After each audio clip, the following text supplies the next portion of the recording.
So இன்றைக்கி வந்து நம்ம கேரட்டு கேபேஜ் பொரியல் பார்க்குறோம். தேவையான அளவுக்கு நீங்கள் ஆயில் ஆட் பண்ணிக்கிங்க.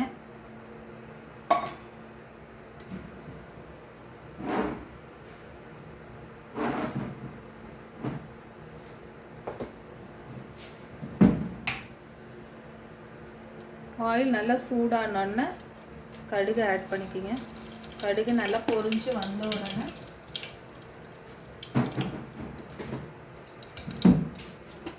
உங்களுக்கு வேணும்னா உளுத்தம்பருப்பு ஆட் பண்ணிக்கலாம்.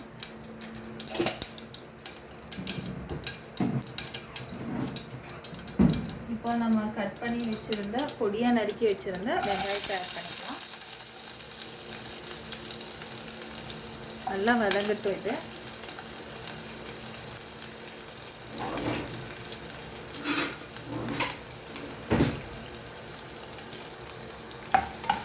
நல்லா வதங்கட்டும்.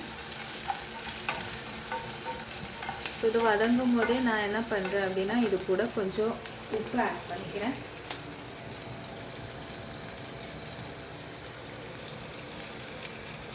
தேவையான அளவுக்கு நீங்கள் உப்பு ஆட் பண்ணிக்கிங்க. நான் இப்போ கொஞ்சமாக ஆட் பண்ணிக்கிறேன்.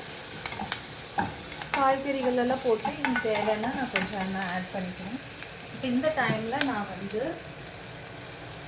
கொஞ்சம் மஞ்சள் ஆட் பண்ணிக்கிறேன்.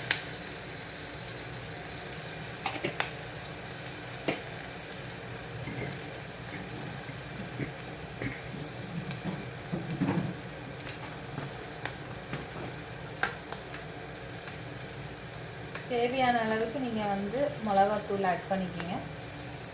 இதில் வந்து நீங்கள் என்ன அப்படின்னா, நல்லா வதக்கி வந்து இறங்குனோன்னா நீங்கள் கொஞ்சம் சாம்பார் தூள் ஃப்ளேவர் கூட போடலாம். சூப்பராக இருக்கும், நல்லா க்ரன்ச்சியாக இருக்கும். ஆனால் நான் இன்றைக்கி சாம்பார் தூள் போட போகிறதில்ல.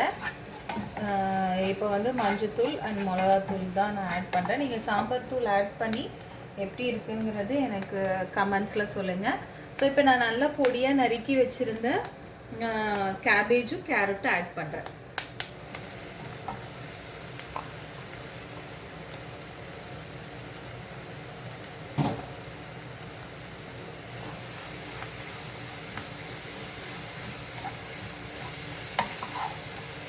இது நல்லா பொடியாக நறுக்கினால நான் ஆயிலே வந்து ஃப்ரை பண்ண போகிறேன்.